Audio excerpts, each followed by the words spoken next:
안녕하세요. 오늘의 데일리 뉴스레터에 오신 것을 환영합니다. 1. 우리나라의 거대 유전. 2. 일본의 거짓말. 3. 반역자의 패배. 한번 진실을 알아봅시다. 울릉도 동남쪽으로 백길 따라 200리를 가면 자랑스러운 한국 땅 독도가 자리하고 있습니다. 일본이 쌍욕을 먹으면서까지도 자기네 땅이라고 우기는 한국 땅이죠. 그런데 일본이 독도 영유권을 주장하는 이유로 독도 아래에 매장되어 있는 메탄 하이드레이트가 꼽히는데요. 독도 아래 깊은 바다에는 차세대 청정에너지로 불리는 메탄 하이드레이트가 6억 톤 매장되어 있는데 이를 개발하면 향후 30년간 내년 10조 원 이상의 경제성이 있다고 하죠. 그런데 독도뿐 아니라 제주도 가까운 바다에서 사우디아라비아의 최대 10배 많은 천연가스가 매장되어 있다고 합니다. 그래서 한국이 중국이나 일본보다 앞서 1등으로 치매뒀는데 중국과 일본의 반대가 만만치 않다고 하는데요. 인류의 역사는 흔히 전쟁의 역사라고 부릅니다. 전쟁을 통해 국가가 흥망성쇠를 거듭하고 전쟁에서 살아남은 국가가 또 다른 전쟁을 일으키면서 전쟁의 굴레를 벗어나지 못합니다. 그래서 전쟁은 희생이 뒤따르기 때문에 예쁜 점 하나 없는 인간의 욕심이죠. 하지만 기술 발전의 측면에서 보자면 전쟁은 기술의 진보를 이끌어냅니다. 2차 세계대전을 종말시킨 핵폭탄은 비록 수많은 희생을 불러왔지만 원자력 발전이라는 새로운 기술을 등장시켰는데요. 그런데 인간이 전쟁을 일으키는 이유는 생명과 직결됩니다. 특히 석유 등의 자원은 국가 산업의 발전을 위해서라도 하다못해 따뜻한 난방을 위해서라도 없어서는 안 될 필수 자원으로 이 석유 덕분에 중동 국가들은 마음대로 힘을 휘두를 수 있습니다. 중동 국가들이 가끔은 과도하리만치 과격한 종교 문제로 세상을 떠들썩하게 만들지만 이들에게 힘을 실어준 건 아이러니컬하게도 영국입니다. 산업혁명으로 탄생한 증기기관차는 기계라는 인간노동력 대체제를 만들어냈고 이때부터 석탄은 산업발달의 필수 원자재로 등장합니다. 그러나 1911년 영국 해군 제독이던 윈스턴 처칠이 등장해서는 영국의 전함들의 석유동력 엔진을 장착시킵니다. 전 세계 군사력 경쟁이 한창이던 당시 처칠은 독일과의 경쟁에서 우위를 점하겠다는 것이었죠. 석유는 석탄보다 부피가 작을지 몰라도 열에너지가 높았던 관계로 전함의 속도를 높일 수 있었고 이때부터 세계는 석유의 시대로 접어듭니다. 중동 국가들이 석유를 무기로 세계를 쥐고 흔드는 주역으로 등장하게 된 겁니다. 현재까지도 석유의 힘은 상상을 초월합니다. 현재로서는 석유를 대체할 수 있는 에너지가 많지 않습니다. 전기나 수소 등이 대체 에너지로 등장하기는 했지만 전기를 생산하려면 지하자원이 필요하고 수소 에너지도 지하자원을 재료로 합니다. 게다가 인간의 이동수단 중 가장 많은 비중을 차지하는 자동차도 석유에 대한 의존도가 높아 석유는 여전히 중요한 에너지입니다. 보통 한국을 두고 지하자원 빈국이라고 이야기합니다. 이 동네 북한은 천국인 반면 그 아래 남한은 지하자원에 있어서만큼은 빈곤하기 짝이 없다는 것이죠. 그렇다면 현재 가장 중요한 지하자원 석유가 한국에도 매장되어 있을까요? 한반도에는 석유가 매장되지 않았다는 것이 정설이지만 이는 사실이 아닙니다. 북한에도 남한에도 석유가 상당히 많이 매장되어 있다는 보고서가 있습니다. 그리고 남한 밑바닥에 매장된 석유의 양은 세상을 뒤바꿀 만한 수준이라고 하죠. 자세히 알아볼까요? 지난 2011년 하지원, 안성기 주연의 제7광구라는 영화가 개봉합니다. 한반도 남단 7광구의 망망대해에 떠있는 석유 시추선 이글립스 호에서 벌어지는 심해 괴생명체와 대원들 간의 사투를 그린 SF 영화로 국내 최초로 아이맥스 3D로 컨버팅된 영화로 알려져 있습니다. 그런데 이렇게 공상과학 영화로 만들어지기에는 제7광구가 가지는 의미가 너무 깊습니다. 바로 한국이 세계를 쥐고 흔들 만한 석유가 매장된 곳이 바로 이 광구니까요. 지난 2018년 10월 29일 중국 군용기 일대가 이어도와 가까운 제주도 해역을 지나 한국의 방공식별구역을 침범하는 일이 발생했습니다. 중국 국적의 비행기는 방공식별구역을 침범한 후 한반도 가까이 진입해 강원도 강릉 동쪽까지 북상했었죠. 이 소식을 들은 국민들은 처음에는 도대체 이게 무슨 일인가 싶어 놀라기는 했지만 중국의 의도를 정확히 알지 못했습니다. 이 방공식별구역 침범은 과거에도 있어 왔고 앞으로도 더욱 노골적으로 진행될 도발입니다. 그렇다면 중국이 한국의 방공식별구역 이어도까지 날아와 강원도 강릉까지 찍고 갔다는 것은 무엇을 의미할까요? 이는 앞으로 본격적으로 이어도를 영토분쟁 지역으로 몰고 가겠다는 의미입니다. 이어도는 한국에게 있어서 산유국으로서의 지위에 가장 중요한 지역입니다. 이 작은 섬은 제주도민들에게 조금만 위험을 무릅쓰고 배를 몰고 나가면 만선의 꿈을 이룰 수 있는 꿈의 어장이었는데요. 제주도 서남쪽의 마라도에서 남서쪽으로 152km, 중국의 퉁파오에서 245km, 일본의 도리시마에서 276km 떨어진 이어도는 정확하게 말하면 수중암초입니다. 쉽게 말하면 파도가 잔잔한 평상시에는 볼 수 없지만 파도가 심해지면 주변 바닷물 색이 하얗게 변하면서 그래서 백해라고도 불렀습니다. 그러나 파도가 칠 때만 드러나는 특성상 섬이라고 부르기에는 애매하기는 하지만 한국의 관할 수역입니다. 한국 정부는 1952년 대한민국 인접해양의 주권선언 일명 평화선을 선포하면서 이어도를 한국의 관할 수역으로 포함시켰습니다. 그리고 2003년에는 이어도 위에다 한국해양과학기술원이 종합과학기지를 설치했고 지금도 7명의 연구원들이 생활하고 있습니다. 즉, 우리 영토로서 큰 문제가 없다는 뜻이죠. 그런데 일본은 센카쿠 열도를 자기 영토로 편입했을 당시부터 이어도의 중요성을 간파했던 것으로 보입니다. 왜냐면 이미 1938년에 이어도 위에 인공구조물을 설치할 계획을 세웠기 때문이죠. 일본인들의 치밀함은 혀를 내두를 정도입니다. 반면 중국은 1963년에야 비로소 이 해역을 측량하고 조사하면서 이를 일방적으로 중국의 영토라고 선포했습니다. 일본도 중국도 한국의 관할 수역인 이어도를 자신의 영토라고 부르는 이유가 있습니다. 바로 여기 아래에 세계 최대 규모의 유전이 매장되어 있기 때문입니다. 지난 1968년 운 아시아개발위원회는 동중국해 대륙공의 자원 탐사를 한 적이 있습니다. 당시 보고서에서는 타이완에서 일본 오키나와에 이르는 동중국해에 세계에서 가장 많은 매장량의 석유 자원이 묻혀 있을 가능성이 높다고 주장했습니다. 그리고 한참 지난 2004년 미국의 국제정책연구소 우드로 몰슨 센터가 발표한 보고서에서도 동중국해 천연가스 매장량이 사우디아라비아의 10배에 달할 것이라는 구체적인 주장까지 나왔는데요.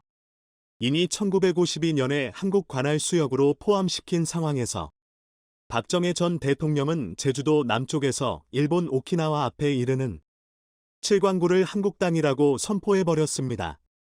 그런데 지도상으로 칠광구의 위치를 보면 일본 쪽에 더 가깝게 붙어 있음에도 우리 땅이라고 주장할 수 있었던 것은 당시 국제해양법 덕분입니다. 당시 국제해양법은 대륙공이 어느 나라와 연결되어 있는지를 기준으로 누구 땅인지를 결정했는데 칠광구는 제주도에서부터 한 덩어리로 쭉 이어져 있습니다. 그래서 우리 땅이라고 주장할 수 있었습니다. 반면 일본은 거리상으로는 칠광구와 더 가까울지 몰라도 칠광구와 오키나와 사이에는 600m 깊이의 거대한 해구, 즉 바다 골짜기가 있어 연결되지 않았습니다. 그래서 당시 국제해양법상 한국 땅이 명확한 상황에서 일본은 1978년 한국에게 공동개발을 제의해옵니다. 그리고 공동개발 조약에 체결됐는데 이 조약은 만일 석유가 발견되면 한국과 일본이 반반씩 나눈다는 것을 골자로 합니다. 당시 한국은 국제법적인 영토의 근거만 있었을 뿐 석유를 탐사할 기술력도 돈도 없었기 때문에 일본의 제안을 받아들였는데요. 이때부터 칠광구의 이름도 한일 공동개발구역으로 바뀐 겁니다.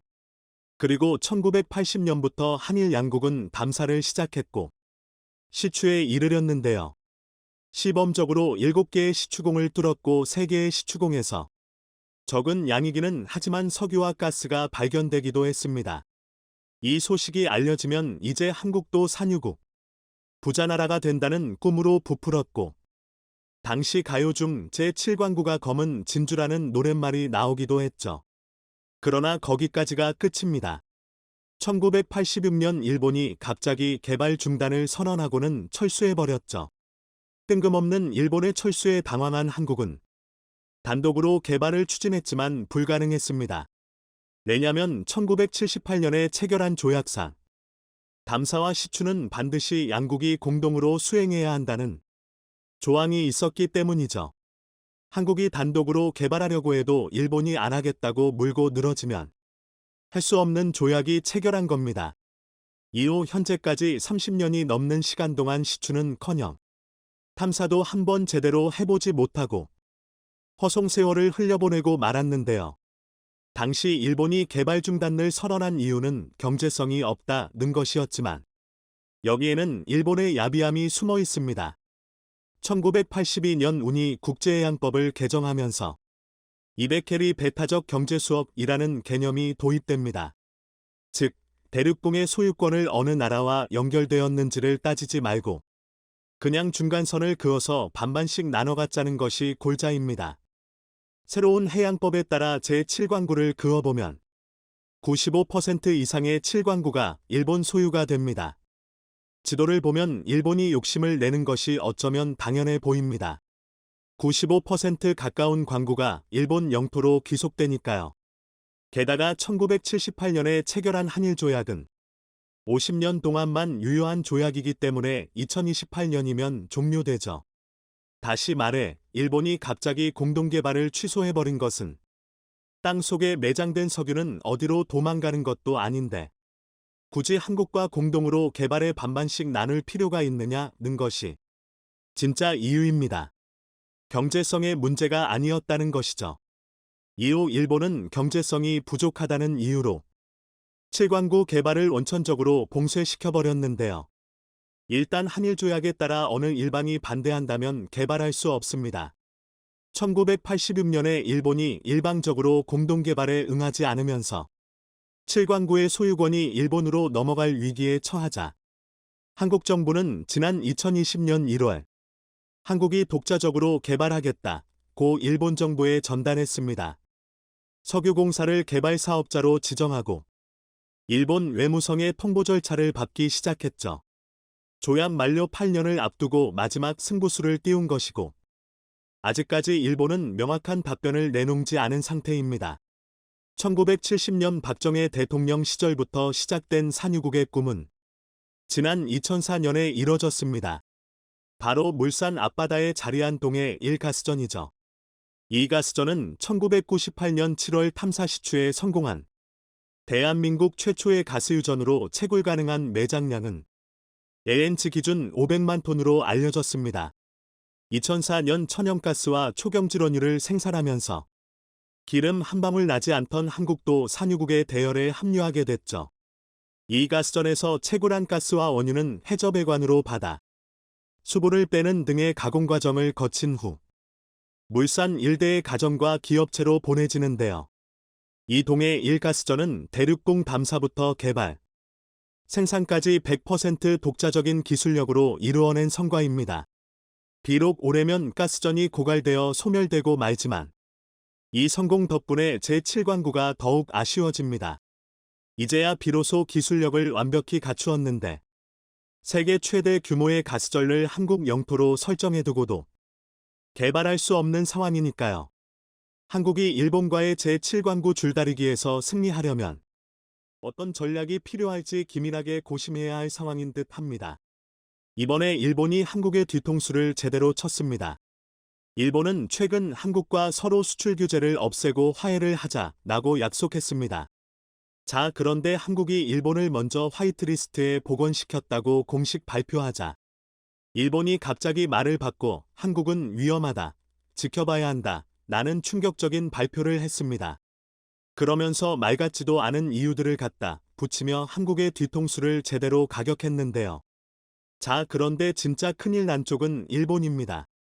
제대로 열받은 한국이 기막힌 방법으로 일본에 즉각 보복 조치를 가하자 일본 열도 전체가 난리가 나버렸습니다. 어제 한국이 일본을 수출 우대 조치국가, 즉 화이트리스트에 먼저 복고시켰습니다. 자, 그런데 당연히 일본도 우리나라 수출 규제를 풀 줄 알았는데 오늘 나온 일본 쪽 반응이 이상합니다. 한국에 수출된 일본 제품이 위험한 국가에 흘러들어가지는 않는지 더욱 꼼꼼하게 따져보겠다며 한국을 화이트리스트에 다시 포함시키고 수출 규제를 없애겠다는 약속을 파기해버렸습니다. 당분간 수출 규제를 풀어주지 않겠다는 것입니다. 2019년 논란이 됐던 캐치올 규제를 다시 들고 나온 것인데요. 한국에 수출한 일본 제품이 북한이나 이란 등 위험 국가로 흘러들어가 대량 살상 무기 제조에 쓸 가능성을 꼼꼼하게 따지겠다는 겁니다. 한마디로 한국의 수출 관리가 허술한지 아닌지 심사하겠다는 말입니다. 니시무라 야스토시 경제산업상은 한국의 재래식 무기 캐치올 운용 등 지금까지 과제였던 세계 품목 외의 폭넓은 분야에서 한국의 수출 관리 제도 운용에 대해 더욱 실효성을 확실히 확인하려 합니다. 라며 무기에 사용될 수 있는 모든 품목에 대해 누가 어디에 쓸지 꼼꼼히 심사하겠다고 전했습니다. 사실상 수출 규제를 더욱 강화하겠다는 것으로 심사 대상 품목만 200개가 넘는데요. 그는 법령상 200수십 품목이 있습니다. 그중 특히 민감한 것에 대해서 특히 엄정하게 심사 확인해 나가고 싶습니다. 라는 충격적인 발표를 했습니다. 특히 니시무라 경제산업상은 정해진 결론이 있을 수 없다면서 한국의 향후 자세를 신중하게 지켜보겠다고 강조했습니다. 일본보다 먼저 수출 규제를 푼 한국은 당혹스러운 상황입니다. 한국과 일본 정부는 이날 일본에서 이틀째 국장급 수출관리 정책 대화를 하고 있습니다. 한국이 일본을 다시 화이트리스트에 포함시키면서 한국 기업이 일본의 전략물자 수출을 신청할 때 심사 시간이 기존 15일에서 5일로 단축되고 개별 수출 허가의 경우 신청 서류가 5종류에서 3종류로 줄어들었습니다. 일본을 다시 한번 믿고 이러한 결정을 내렸는데 일본은 한국의 뒤통수를 제대로 너무나 충격적인 뒤통수를 때렸습니다. 자, 그런데 일본의 속내를 알고 봤더니 너무나 충격적이었습니다. 한국이 방사능에 노출되어 심각한 수준의 후쿠시마 농수산물을 수입해 문제가 없다고 홍보하여 한국인들에도 뿌리면 일본은 그제서야 한국에 대한 수출 규제를 풀어준다는 것이었습니다. 너무나도 충격적인데요. 지금까지 한국이 후쿠시마산 농수산물을 수입 금지하자 한국을 벤치마킹하는 수많은 국가들, 대부분의 동남아국들과 일부 유럽 국가들까지 일본산 수산물을 거부해왔는데요. 한국이 수입하기 시작해야 한국을 믿고 따르는 이 많은 국가들이 다시 일본산 수산물을 산다는 것입니다. 자, 그런데 일본의 바람과는 반대로 한국은 일본의 후쿠시마산 수산물 수입 금지를 다시 한번 천명했습니다. 앞으로 최소 수백 년은 일본 후쿠시마산 수산물이 한국인들의 밥상 위에 올라오는 일이 없다는 것입니다. 한국이 이렇게 계속해서 후쿠시마산 수산물을 금지시키자 세계 주요 외신들도 큰 관심을 가지고 대대적으로 보도하기 시작했는데요. 영국의 BBC는 후쿠시마 제1발전소에서 방사능 측정 업무를 맡았던 일본인 50대 남성이 방사선 피폭으로 사망했다고 대대적으로 보도했습니다. 한 전문가는 한국이 일본 후쿠시마산 수산물을 수입 금지한 이유를 알겠다며 미국, 유럽연합, 그리고 영국도 일본산 수산물을 한국처럼 보이콧해야 한다고 주장했습니다. BBC는 이어서 일본 보건복지부는 방사선과 의료진 및 전문가들로 구성된 위원회와의 회의 이후 사망한 근로자의 가족에게 피해 보상을 하기로 결정했다며 일본산 수산물이 얼마나 위험한지를 알렸습니다. 이뿐만이 아닙니다. 한국의 집요한 의심과 인맥을 총동원해 일본 후쿠시마 제1원전 방사능 오염수의 해양 방류 계획에 대한 안전성 검증팀인 국제원자력기구 IAEA에 한국이 참가했는데요. 일본은 원래 한국을 빼놓고 하자고 계속해서 주장했지만 한국이 승리했습니다. 결국 국제원자력기구에 한국이 참여하게 되었고 일본이 감추려던 충격적인 것을 한국이 찾아냈습니다. 수중 로봇 탐사선이 촬영한 일본 후쿠시마 제1원자력발전소 1호기의 원자로 내부입니다. 녹아내린 해결료 잔해들이 잔뜩 쌓여 있습니다. 원자로를 둘러싸고 있던 콘크리트는 사라지고 철근이 그대로 드러나 있습니다. 이 영상을 정밀 분석한 도쿄전력은 원자로 압력용기 바닥에 구멍이 뚫렸을 가능성이 높다고 원자력규제위원회에 보고했습니다. 영상의 검은 빈 공간처럼 보이는 곳이 있는데 원래는 제어봉으로 막혀 있어야 한다는 겁니다. 원자로 압력용기 안에는 핵연료봉 다발이 들어있고 그 아래로 핵분열을 조절하는 제어봉들이 연결돼 있습니다. 그런데 이 제어봉들이 손상되거나 떨어진 것이 영상에서 확인됐고 원자로 바닥에 여러 개의 구멍이 뚫렸기 때문으로 보인다는 설명입니다. 미조가미 시냐 도쿄전력 부장은 제어봉 일부는 있어야 할 곳에 없다는 상황이 확인되었습니다. 라고 전했습니다.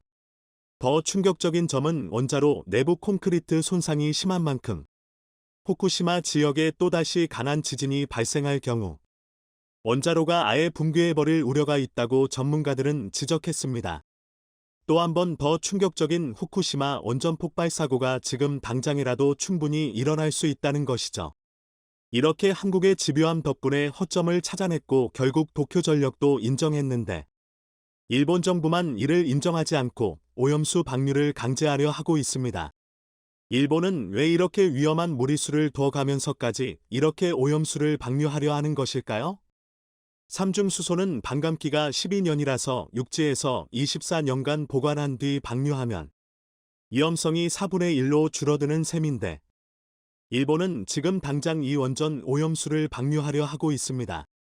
일본의 속내는 결국 돈이었습니다.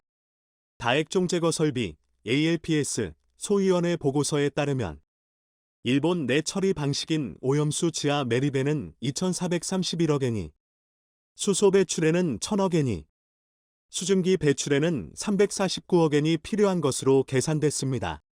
그런데 해양 방류에는 증기 배출의 10분의 1 수준인 34억 엔만 필요했습니다. 바다 방류의 비용 절감 효과는 장기 저장과 비교할 때 더욱 두드러집니다. 일본 민간 싱크탱크인 일본경제연구센터는 2019년 오염수를 방출하지 않고 저장했을 때 원전 폐로 시점 2051년 예상까지 81조엔이 필요하다고 분석했습니다. 네, 그렇습니다. 일본은 오염수를 지금까지 저장해왔는데 이를 바다에 뿌려버리면 810조 원을 아낄 수 있다는 것입니다. 자, 그런데 일본이 아낀 810조 원은 고스란히 주변국들의 더 많은 피해로 다가옵니다. 일본이 원전 오염수를 바다에 버리면 우리나라는 직접적인 피해를 볼 것으로 보입니다. 원전 오염수는 바다에 버려지는 순간 북태평양 해류와 쿠로시오 해류를 타고 태평양을 한 바퀴 돌아 우리나라 인근 해역으로 유입됩니다. 조사기관이나 전문가에 따라 오염수가 도달하는 기간의 차이가 있긴 하지만 대체로 방출사에서 5년 뒤에는 영향을 미친다는 것이 일반적입니다.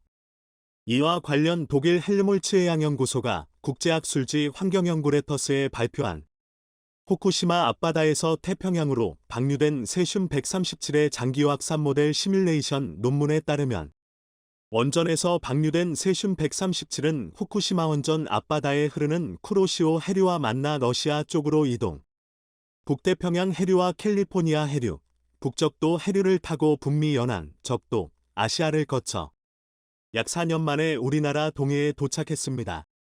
일본은 바다에 뿌려 810조 원을 아끼는 대신 한국은 이 일본의 오염수 때문에 1,000조 원이 넘는 피해를 입을 수 있다는 것입니다. 자, 그런데 한국이 해외 모든 네트워크를 총동원해 이 사실을 적극 홍보에 나섰고 이니 유럽연합과 아세안은 한국의 편에서 일본의 해양 오염수 방류를 반대한다고 공식 발표했습니다.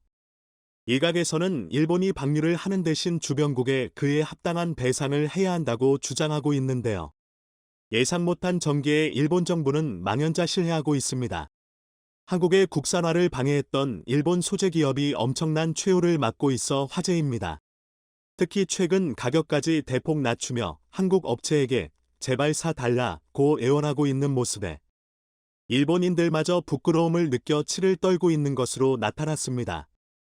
한국을 우습게 보던 일본 소재 기업의 최후. 한번 확인해 보겠습니다. 일본은 2019년 한국의 강제동원 배상 판결에 반발해 수출 규제를 가해온 바 있습니다. 이때 일본이 공격하려 했던 부분은 반도체뿐 아니라 한국이 키우려 했던 배터리 산업도 포함되어 있었습니다. 아사히 카세이란 일본 회사가 전기차 배터리 소재 및 의료 분야에 3년간 8천억 엔을 투자하겠다고 발표한 직후 수출 규제가 진행됐다는 것을 봐도 알 수 있는 내용입니다. 실제로 일본은 화이트리스트에서 한국을 제외한 후 1,100여 개 품목을 통제하기 시작했죠. 하지만 한국은 소재, 부품, 장비에 대한 국산화를 추진했고 일본 기업들은 난리가 난 바 있습니다. 그들은 한국 중소기업에게 특허 침해 소송을 걸며 방해를 하기 시작했습니다. 수출 규제 이후 처음으로 특허 침해 소송을 제기해 온 곳도 일본 아사히 카세이였습니다.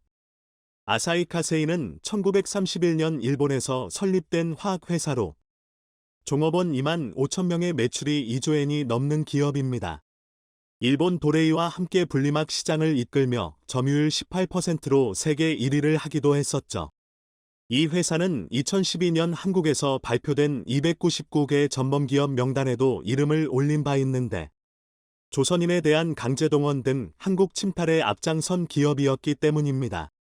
전범 기업 299개 중 한국에 진출한 기업은 34개 정도입니다. 히타치, 도시바, 미쓰이화, 미쓰비시 등 이름만 들으면 알 수 있는 회사가 상당하죠. 그런데 그 자리에 아사히 카세이도 포함되어 있는 것입니다. 현재도 한국의 동서석유화학이란 자회사로 두고 적자는 수익을 챙겨가고 있습니다. 한 해 1,800억 원의 순이익 중 상당 부분을 일본 모회사로 배당하고 있는 것입니다. 이는 유니클로나 도요타가 한국의 빨대를 꽂고 수익을 챙겨가는 방식과 비슷합니다. 배터리 분리막에서 세계 1위였던 아사히 카세이는 한국의 국산화를 두려워했습니다. 특히 수출 규제 직후 한국 대기업들이 국내 업체에게 소심을 확대하자 아사히 카세이는 국내 중소기업 중 하나인 더블유스코프에게 특허 소송을 건 바 있습니다. 더블유스코프는 2005년부터 배터리 분리막 사업에 뛰어들었던 회사입니다. 10년 만에 세계 점유율 6위를 기록했는데 일본의 수출 규제 후 국내 배터리 3사도 해당 기업의 분리막으로 시선을 돌린 바 있습니다. 특히 삼성 SDI가 이 업체에게 주문을 확대하자 아사히 카세이가 즉각 움직였죠. 국내 최대 로펌을 고용해 특허 소송에 나섰던 것입니다. 일본 기업들은 핵심 기술에 대해 2중, 3중의 특허를 걸어 놓기로 유명한데 주요 부분은 거의 공개하지 않으면서 권리 범위를 매우 넓게 설정하는 꼼수를 써 온 바 있습니다. 아사히 카세이가 가장 많은 분리막 특허를 가지고 있어 거미줄에 걸릴 가능성이 상당했던 것입니다. 그런데 놀랍게도 수출 규제 이후 오히려 아사히 카세이가 무너져 내리기 시작했습니다. 2019년까지만 해도 글로벌 시장에서 분리막 점유율 1위를 기록했으나 2020년 이후 또 다른 한국 업체의 급성장에 2위로 밀려난 것입니다. 한국 SKI 테크놀로지, SKIET가 치고 나온 것인데 26% 점유율로 1위를 해버렸죠. 반면 아사히 카세이는 23%로 2위, 일본 도레이 23%가 3위를 했습니다. SKIET는 2019년 4월 물적 분할을 통해 출범한 SK이노베이션, SK온의 소재 부문 자회사입니다. 이 회사는 일본의 수출 규제 직후 분리막 설비를 추가로 도입해 시험 가동에 들어가기도 했습니다. 100% 국내 기술로 첨단 장비를 추가해 효율을 40% 높였던 것입니다. 당시 일본 장비회사 직원들이 현장에 일부 파견되어 있었는데 SKIET는 이들이 설비를 보지 못하게 초대형 가림막을 하기도 했습니다. 해당 팀장은 예전에는 우리가 일본 공장을 방문하면 그들이 최신 설비를 가리기에 바빴는데 이제는 세계 유일의 최신 장비를 일본 직원들에게 보이지 않기 위해 가림막을 설치해야 할 정도가 됐다는 설명을 했습니다. 도레이와 아사히 카세이는 한때 슈퍼갑으로 통한 바 있습니다. 한국 기업은 일본 업체들이 쓰고 남은 분리막을 쓸 수밖에 없었고 가격 또한 제곱미터 당 4,000원을 받으며 한국에 바가지를 씌워왔습니다. 하지만 SK가 더 좋은 품질의 분리막을 절반 이하의 가격으로 공급하기 시작하자 상황은 역전됐죠. 양극재, 음극재, 분리막, 전해질은 배터리의 4대 핵심 소재입니다. 이 중 분리막의 수익성이 가장 높은데 영업이익률이 30%에 달하죠. 배터리의 피와 살이, 음극재와 양극재라면 분리막은 혈관으로 해석할 수 있습니다. 분리막 구멍으로 리튬이온이 전해액을 타고 넘나드는 방식입니다. 얼마나 얇고 균일하게 많은 구멍이 있느냐가 분리막의 품질을 결정짓고 있습니다. 20년 전말에도 분리막은 일본 기업의 전유물이었습니다. 분리막을 사러 일본을 방문하면 당신들이 배터리를 아느냐는 면박을 주곤 했죠. SK가 분리막 시장에 뛰어든 것도 2000년대 초반으로 거슬러 올라갑니다. 2004년 국내 최초로 리튬이온 전지, 습식 분리막 개발에 성공했고 2005년 충북 공장 가동에 돌입하며 분리막 생산을 시작했던 것입니다. 후발주자이기 때문에 오히려 일본 업체들이 가지 않은 길을 선택해 왔습니다. 축차연신 공법을 분리막 제조 공정에 도입한 것인데 이는 스카치 테이프 등을 만들 때 쓰는 공정과 유사합니다. 당시 일본 기업은 공중에서 분리막을 사방으로 당겨 기공을 만들어 왔는데 이는 분리막 표면을 오염시키지 않기 위해서였습니다. 대신 이 공법은 정해진 비율로만 분리막을 잡아당길 수 있어 구매자의 다양한 요구를 반영할 수 없다는 단점이 있습니다. 반면 축차연신은 롤러를 통해 분리막을 좌우로 한 번 상하로 한 번 늘리는 공정입니다. 처음에는 분리막 표면이 마모되고 오염되는 현상이 있었지만 실시간으로 표면을 청소하는 공정을 도입해 이것도 극복해냈죠. 고객 요구에 맞춰 분리막 두께와 물성을 자유자재로 조절할 수 있게 된 것입니다. 사업 초창기 SKIET가 SKC에 분리막을 소량 납품하기 시작하자 아사히카세이는 SKC에 공급하던 물량을 전량 끊어버리는 횡포를 부리기도 했습니다. 이런 와중에 2000년대 말 일본 분리막을 사용한 전자기기에서 잇따라 배터리 폭발 사고가 이어졌고 이는 SK에게는 새로운 기회였습니다. 노키아가 SK 분리막을 채택하자 시장에서의 위상은 급상승했습니다. 국내와 중국은 물론 일본에서도 소니, 파나소닉, 사뇨 등이 이를 찾았던 것입니다. 그런데 전기차 시장이 준비되면서 분리막에 요구되는 특성도 더 많아졌습니다. 2010년 세라믹 코팅 기술 CCS-이 개발됐고 이는 안전성을 획기적으로 높여줬죠. 세라믹으로 코팅을 하게 되면 배터리 온도가 높아지더라도 변형이 생기지 않았던 것입니다. 분리막이 손상돼 양극과 음극이 직접 닿게 되면 과전류가 흐르면서 배터리가 폭발합니다. 이를 막고자 분리막을 두껍고 튼튼하게 하면 효율이 떨어지는 단점이 있습니다. 이에 SK가 세라믹 코팅 기술을 적용해 안전하고 효율적인 분리막을 생산한 것입니다. SK 분리막을 적용한 배터리에서 화재 사고가 났다는 기사는 거의 없죠. 17.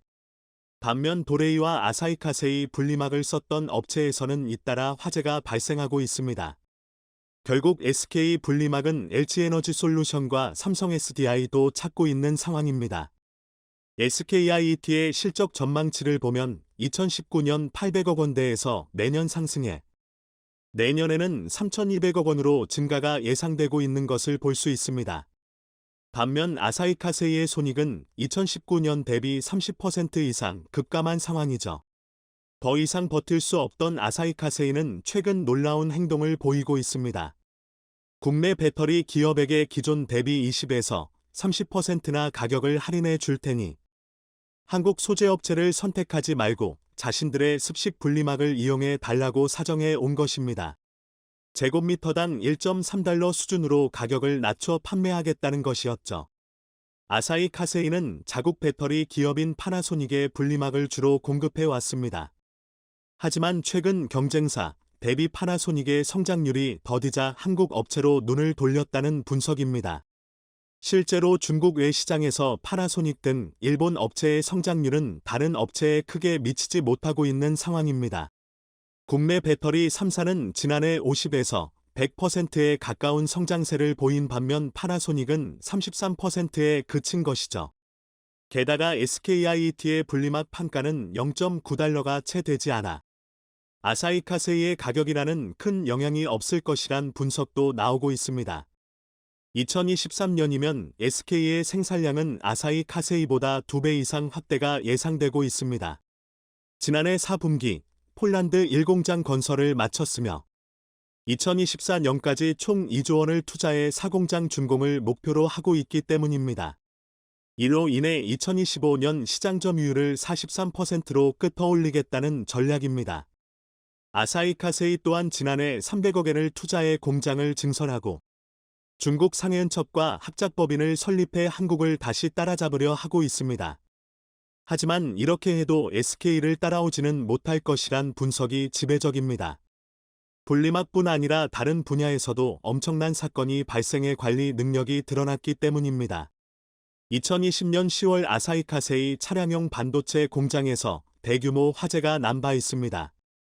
그 후 일본 르네사스의 생산을 위탁해 위기를 넘기려 했는데 르네사스조차 해당 물량을 받은 직후 공장에서 화재가 나는 참사가 발생했죠. 결국 생산하기로 했던 물량은 만들지도 못하고 신뢰를 잃어버렸던 것입니다. 게다가 클린룸 등의 손상이 심해 기존 공장의 복구까지 포기한 상태입니다. 19일 다카이치 정조 회장은 일본이 똑바로 안 하니 한국이 기어오르는 것이라는 막말을 했습니다. 하지만 분리막에서도 볼 수 있듯이 살기 위해 꿈들대는 곳은 일본 기업일 뿐입니다. 2월 22일 일본에서 진행된 다케시마의 날 행사에 대한 규탄 집회가 한국에서 열린 바 있는데 여기에서 이런 피켓이 주목을 받고 있습니다. 일본 그 입 다물라. 지금 이런 말을 일본 측에 전달해 주고 싶습니다.